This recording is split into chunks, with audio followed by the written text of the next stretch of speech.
When an idea or belief takes off in popularity, it can seem to be true. In our Conquering Cancer story this month, THV11's Karen Fuller goes one-on-one with a cancer surgeon at the UAMS Winthrop P. Rockefeller Cancer Institute to answer some common myths about the disease that can affect almost anyone.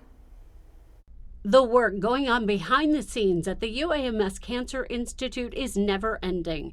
Dr. Thomas Kang is one of many surgeons who dedicate their careers to preventing and treating one of the deadliest diseases known to man, cancer. It's not something that anybody wants to hear, and it is a very vulnerable time for our patients. We asked Dr. Kang to address some myths commonly associated with cancer and based on a newly released article by the National Cancer Institute. The first, is cancer a death sentence? Speaking just strictly from a surgical standpoint, cancer in general, and for most people, is not necessarily a death sentence.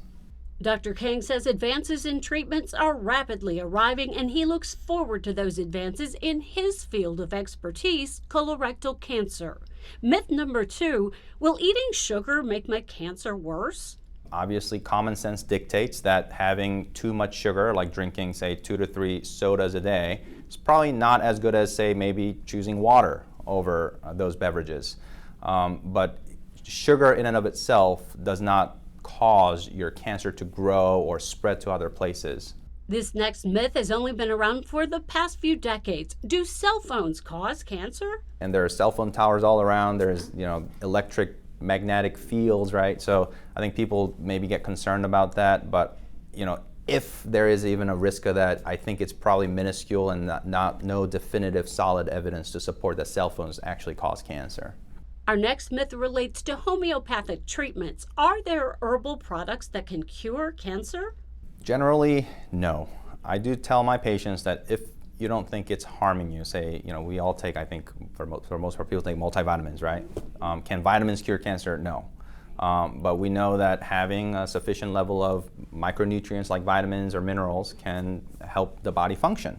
And finally, do cancers act the same way in everyone? Dr. Kang says while there is a wealth of knowledge and studies on cancer characteristics, he looks at each patient he sees as an individual. Every body is different, and whenever I meet with my patients who have the cancer diagnosis, I try to come up with an individualized plan, right? And it needs to really address not just their cancer treatment needs, but their socioeconomic, spiritual needs, their physical needs, because not everyone can undergo or tolerate the same kinds of treatments. In Little Rock, Karen Fuller, THV 11 News.